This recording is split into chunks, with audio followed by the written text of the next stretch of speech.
Namaste. Life goes on repeating mindlessly until you become mindful. And this is so true, so true. Even your past life pattern continues in this life if you don't become mindful, if you don't become aware, if you don't start turning inward, if you don't start meditating, if you don't start chanting.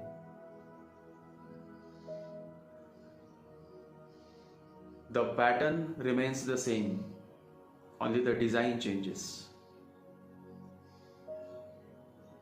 Past life pattern continues to repeat every life until you become self-aware. Many of you are in search of the master, but the master will come only when you yourself start taking the efforts towards turning inwards. Always remember, when the student is ready, the master appears.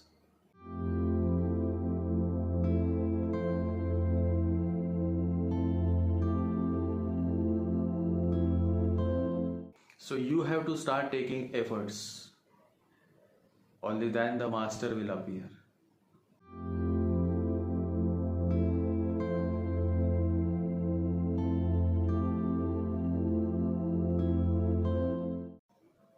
It is only through the intervention of the master that the repeating pattern of past births stop and you get a new start. And it is not so easy because it requires your faith, your efforts, your consistency, and you surrender. How much you surrender. So it all depends on these factors that can actually help you to change the repeating pattern of your past births. This birth, if you are suffering through certain miseries, the same miseries will come in the next birth. Because miseries is just an outcome, a result. They come from your own qualities, guna. These qualities or guna is signified by planets in your horoscope. What are planets? What are planetary conjunctions? They simply signify a certain quality, a certain guna. Moon Jupiter conjunction will signify sattvic guna. Moon Mars conjunction will signify tamasic guna. So if you are born with Moon Mars conjunction, or if you are born with Moon Sun conjunction, then it is a tamasic conjunction. It cannot change in one birth. You have to take efforts. Otherwise, the same pattern will continue. So in this podcast, I am sharing a beautiful story of Mahavira, and I am sure some of you will understand the message that this podcast comes with. So let's begin.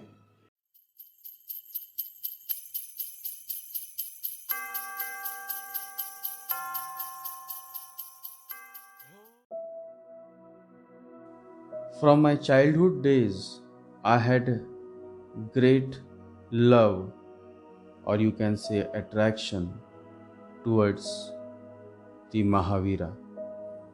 Although I am born in a Hindu family, in a Brahmin family, still I would always go and visit some of the Jain temples, and I always had a great interest to know more about Mahavira. Mahavira means the great warrior, one who has conquered himself is a Mahavira.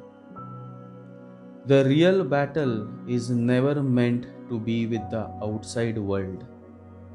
The real battle is meant to be with the self. The self-desires, the self-centeredness, the selfishness that attracts miseries in your life. The real battle is meant to be with the self. The more you fight and overcome the temptations and the self-centeredness within you, the great is the possibility of happiness in your life.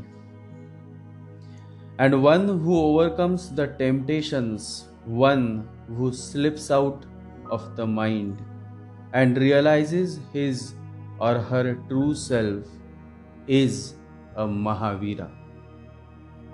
Remember, it is not a love affair, it is a war. And one who wins the war is a Mahavira. Always remember, the first and greatest victory is to conquer yourself. Conquering others takes force. Conquering yourself is the true strength. Battling with others will not help. Victory doesn't last for long. Even if you win, after a while, someone is going to snatch it away from you. Battling with others feeds the ego. Battling with self eradicates the ego. The more you fight with people you disagree with, the more you are going to make your life miserable. Fighting with others has never added any value to anybody. It has always done more damage than otherwise. That is the reason why Buddha says it is better to conquer yourself than to win 1,000 battles. Then the victory is yours. It cannot be taken from you, not by angels or by demons, heaven or hell. One who has fought with all that was wrong in him and conquered becomes victorious in the true sense, becomes a Mahavira. In the 6th century BC, into a royal family in what is now Bihar, one such Mahavira was born.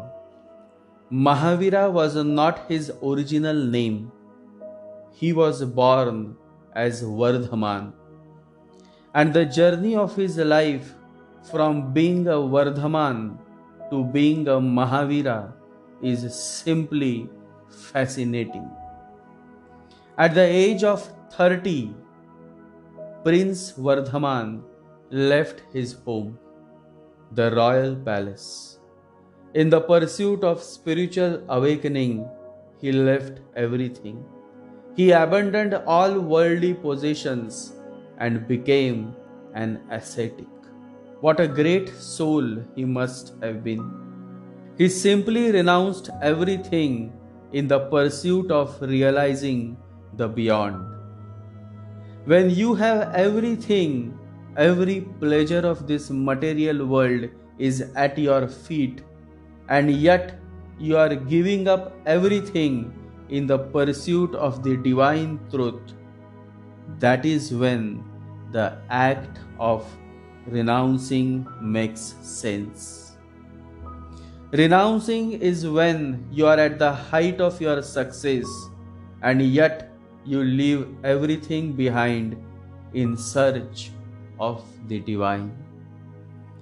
Never leave the material world out of desperation, because such kind of living is not renouncing but escaping from your failures. Migration from the material world to the spiritual world must happen through willingness and not through desperation.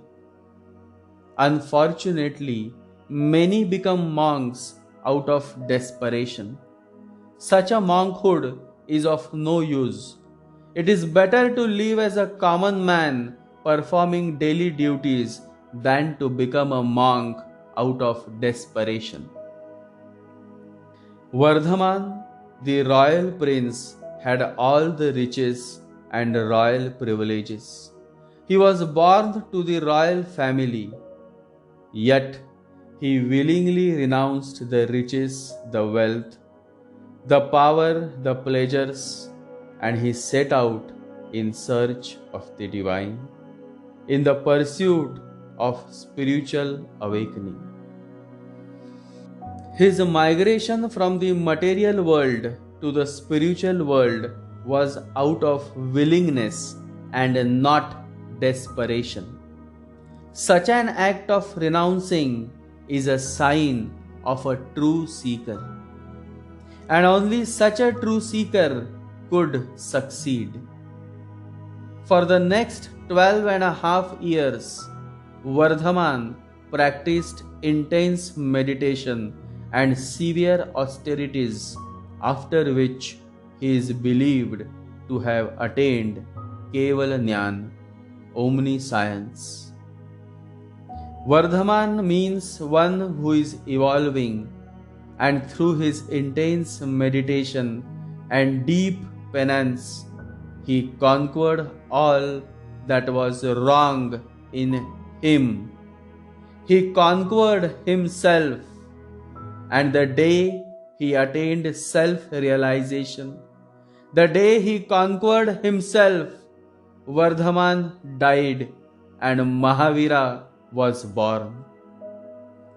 What a fascinating transformation to restore our belief in the power of possibility.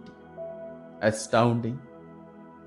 At that very moment of transformation, the world was blessed with one of the greatest messengers of God, the Mahavira.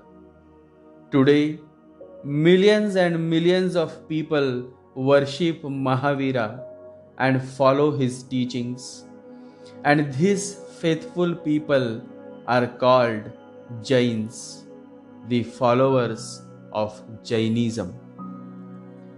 Mahavira, one of the greatest teachers of the Jains, and the Buddha were contemporaries.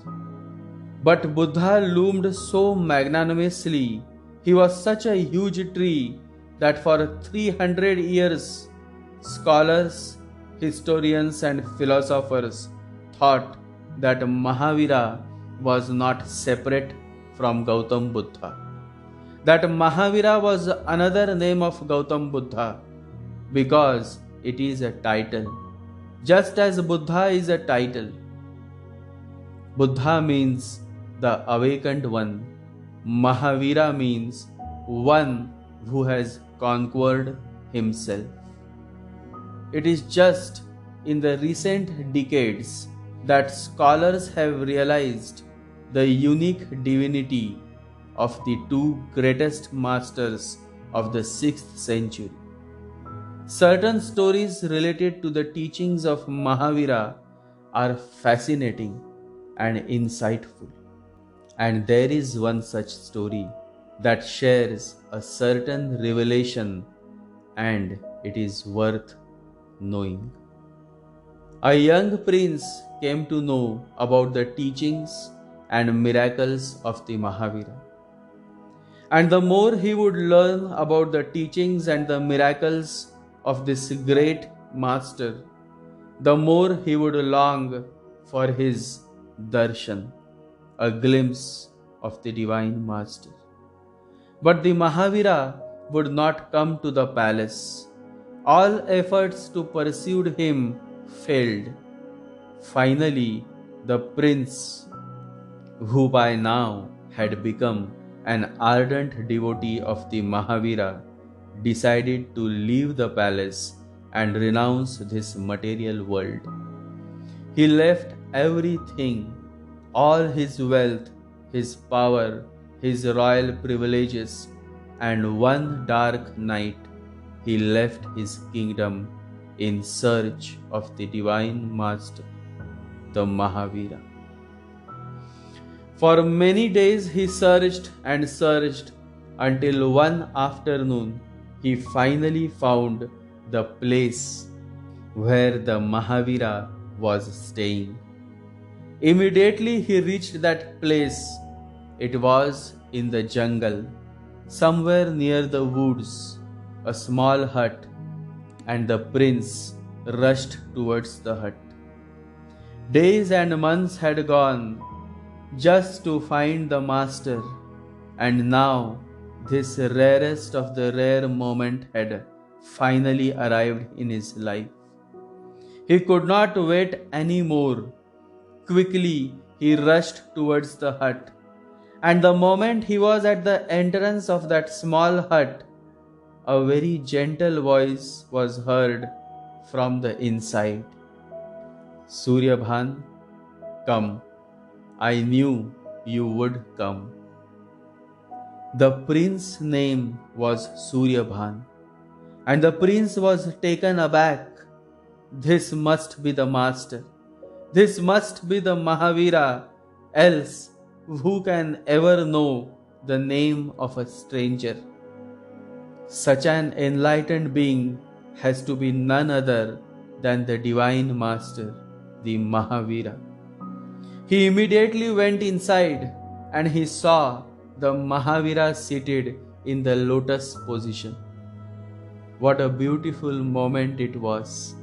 How graceful the master looked! How strong his body was! The prince recollected that at one time Mahavira was also a prince, a warrior.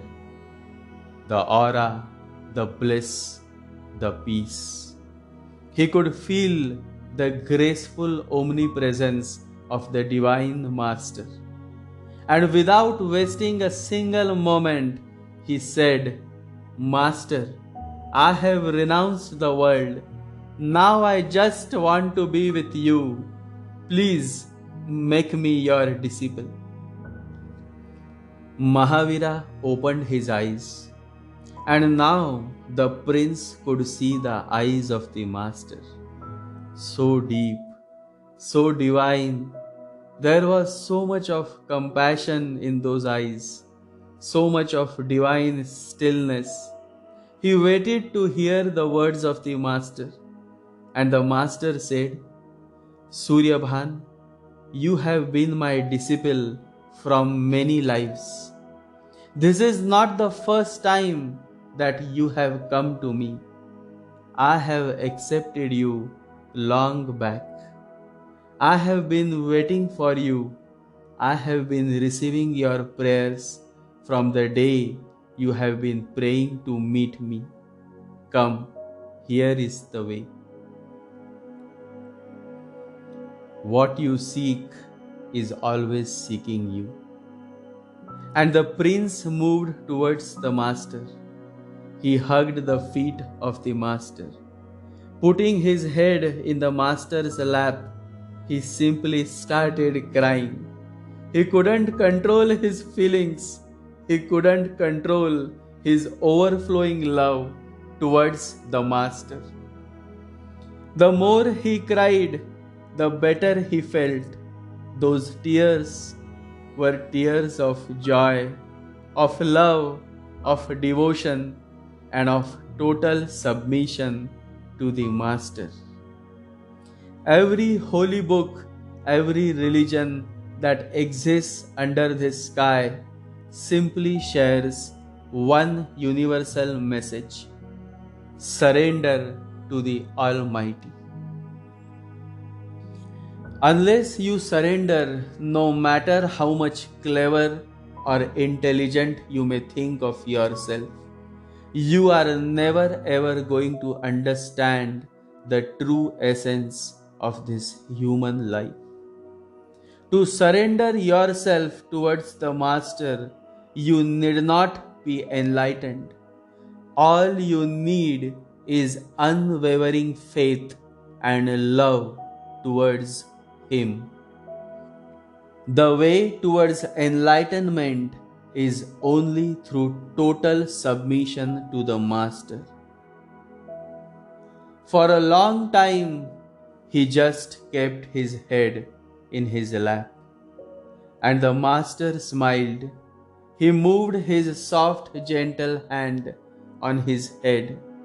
What a beautiful moment of love it was. The disciple moving towards the master moving towards his disciple. How beautiful is this? How divine is this? How to express such an oneness? It is beyond the power of words. A single moment of love is equal to the whole eternity of love. Mahavira took Prince Suryabhan's hand in his and raised him up. Then with a smile he said to the prince, "It is getting darker. Please go and bring some water from the nearby river. You will need it to cook some food." What could be more divine, more rewarding, more joyful than to serve the master? Prince Suryabhan readily started serving the master. His joy knew no limits. The more he would serve the master, the more he would rejoice. This is what true love is, selfless and unconditional. Love exists only when you feel joy in your heart. That is the sign of true love. To love means to drop the ego, to drop yourself. Love means not to be. If you are somebody, then love never happens. To experience true love, you have to become a nobody. And the wise prince, who must have millions and millions in his treasury, who must have had hundreds of servants, out of love for the divine master, had now become a nobody. And the moment he became a nobody, love was experienced. Rejoicing in his true love for the master, Prince Suryabhan felt happy within. But what disturbed him was the difficult life of being an ascetic. Half of his life he had been a prince. The lifestyle of the palace, the luxuries, the conveniences that he used to enjoy, he started feeling miserable without them. We cannot in a moment get rid of the habit of a lifetime. And luxurious life, the conveniences of the palace, all of this had become a habit. It was difficult for Prince Suryabhan to live such a difficult life. He had to move half naked. He had to sleep on the hard floors with no clothes. It was difficult. And so on the very second night, he started thinking of dropping out. This was not for him. There were so many mosquitoes. Meditating in such an environment was beyond his tolerance level. He could not meditate. So many mosquitoes, and he was half naked, and it was cold, and the place where he was sleeping was just in the middle, and hundreds of monks were staying there. The whole night he could not sleep. He had never lived that way. That was not his way of life. So in the night he decided that the next morning he would leave. And just when he had made up his mind, Mahavira appeared before him. You may think that the master is not aware of your thoughts, but the reality is something else. Once the master accepts you, he is more attentive to every thought and action that you would initiate. And so Mahavira appeared before the prince. and the prince was taken aback. Quickly he stood up and went to touch the feet of the master. Then he said, "Master, you have come to my hut. Anything that I need to do, anything that I have missed, please correct me."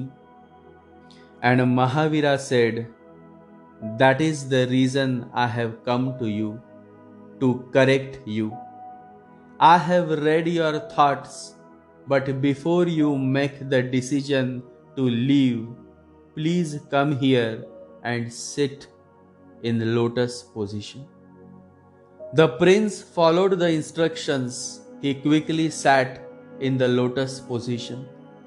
Then Mahavira told him to do a certain kind of meditation called Jati Smaran, the method to remember the past life. And he told him, "You just do this whole night. Sit in meditation, and by morning, whatsoever you decide." Then the master left. The prince meditated the whole night. He went into his past life. It was simple. People must have been simple during those times. So he went deep in his past life. And when it was morning, he came. Now he was full of new light. He touched the feet of Mahavira, and then he said, "I have decided to stay. Enough is enough. I looked into my past life, and yes, you were right. How long can I go on repeating it again and again? It is insulting to become a sannyasi, to accept the life stage of renunciation and then leave it. It is below dignity. It is not good for a warrior like me to be afraid of the mosquitoes, to sleep on the hard floor, to be afraid of the small inconveniences. You were right. It has happened twice.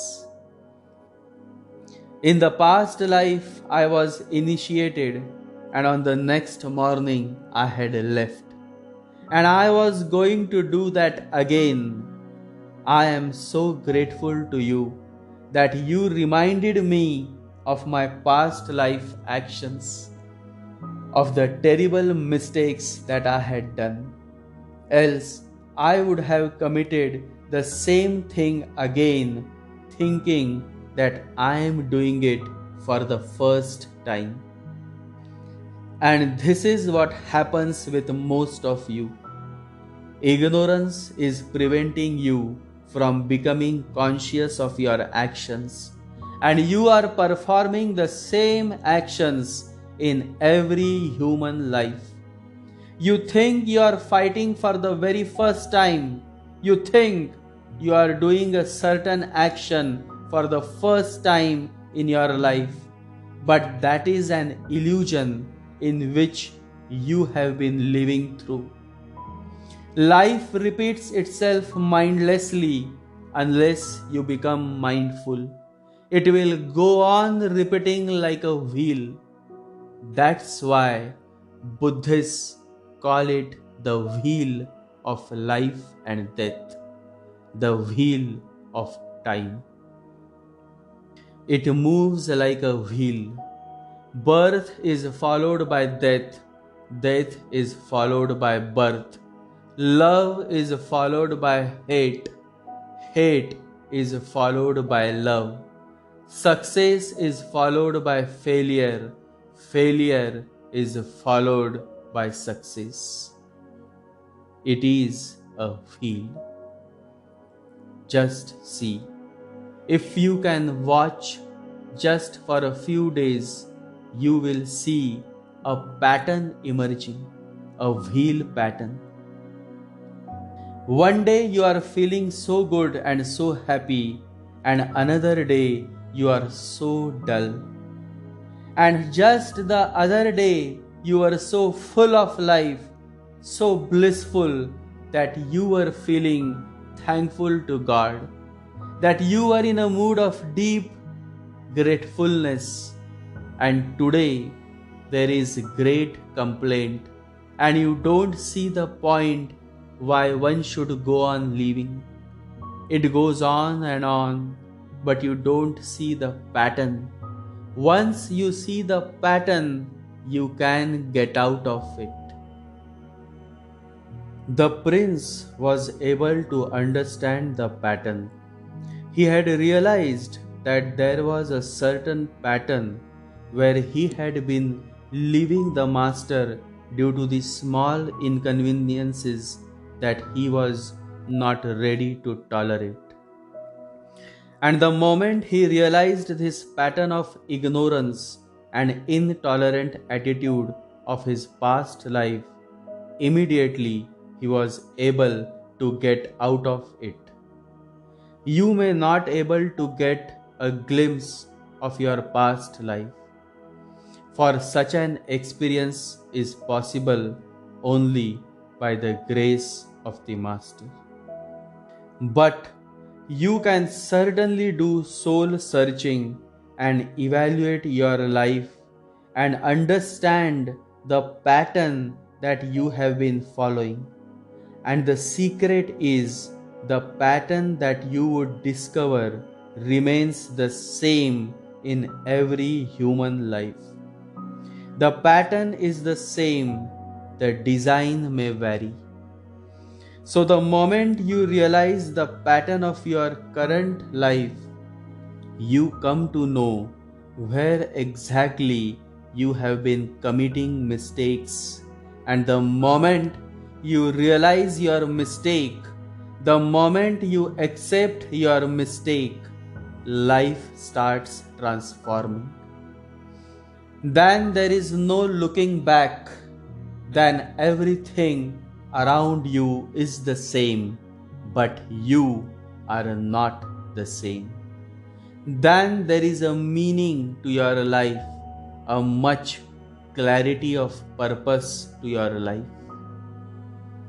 Then you are no more existing but living. How beautiful is this, and how insightful is this story of Mahavira and Prince Vardhaman. The more we meditate on this simple story, the more we are able to reveal the treasures of this human life. Unless the pattern of life is not rectified, no matter how beautiful designs you make, the outcome is not going to change. If you want to change the outcome, if you want to derive happiness from this human life, then you have to closely look at your life. Else, the breakups, the fights, the terrible cheatings, the hurts will continue. The failure will continue unless you become mindful. The wheel of life, the same pattern of your life will go on and on and on. You may take hundreds of births, but the pattern and the miseries that derive from it would never change until you start changing. Lessons in life will be repeated until they are learned. If there is anybody in this world who can make your life better, then it is no one but you. You are the sculptor of your life, and it is only you who can change your life. And the secret to changing your life is in discovering the pattern of your life and working on it, avoiding the mistakes that you had been committing again and again and again. Life is a great tapestry, The individual is only an insignificant thread in an immense pattern, says Albert Einstein. The most beautiful thing is the moment you realize and accept your mistake, you start making the necessary changes that ultimately help you to make your first move towards breaking the age old pattern that has been following you from so many lives. Energy functioning in a pattern becomes matter. That is all life is. Matter and energy are interrelated. The pattern through which you channelize your energy ultimately determines the course of your life. And it is a hard truth that changing the pattern of your life is not going to be an easy task. Because for many lives you have been following a certain pattern of life, and so it is not going to change overnight. It is going to take time. There are going to be some great challenges. But if you have the spirit of a warrior with persistent efforts, you can change the pattern of your life. To change the pattern of your life, you would have to go through many sufferings, many setbacks, and many struggles, which many are not willing to go. And that is how the vicious circle of life and death continues. The pattern remains the same. What changes is just the design.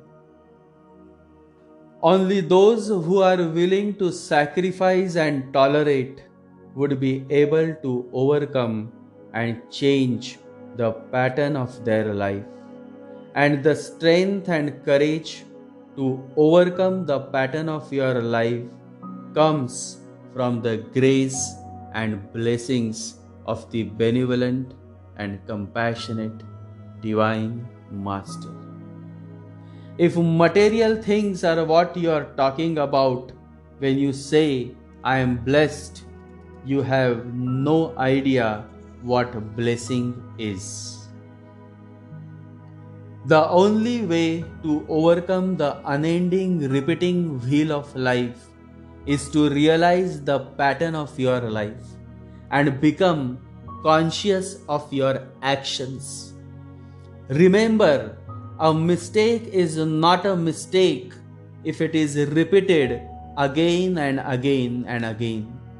Such a mistake then becomes a habit, and such a habit creates a vicious pattern of life. The root of the pattern is the habit that you have been addicted to, and at the root of habit is ignorance. Ignorance indicates the total absence of consciousness. Ignorance is the curse of God. Knowledge is the wing where we fly to heaven, says William Shakespeare. Knowledge is when you find the answers, but understanding the meaning of those answers is what gives birth to wisdom. Knowing others is intelligence. Knowing yourself is strength. Mastering yourself is the true power. Practicing self-control and tolerance is necessary.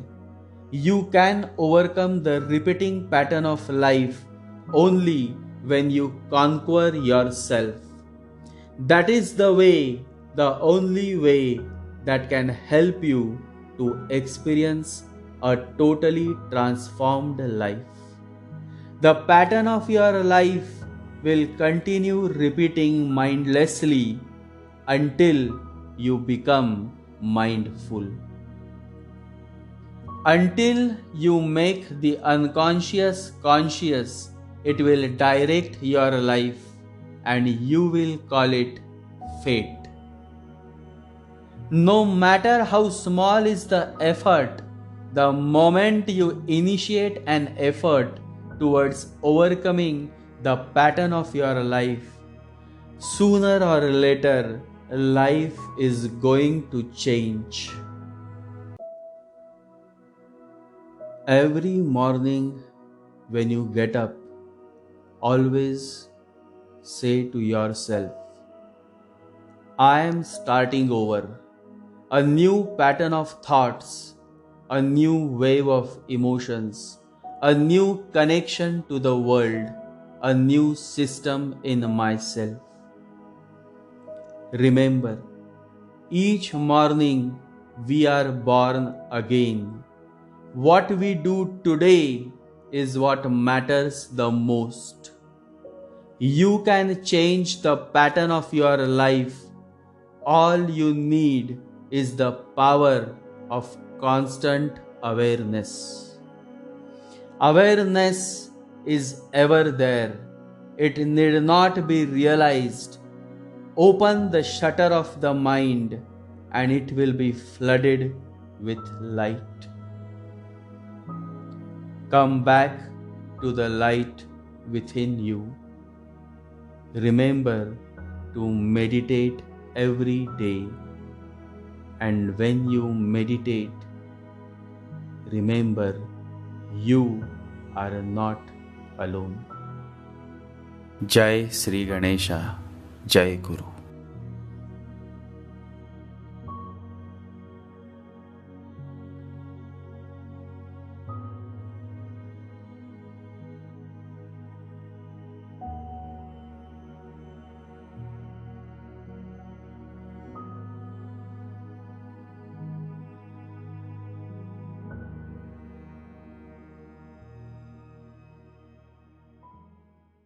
Om Gam Ganapataye Namaha.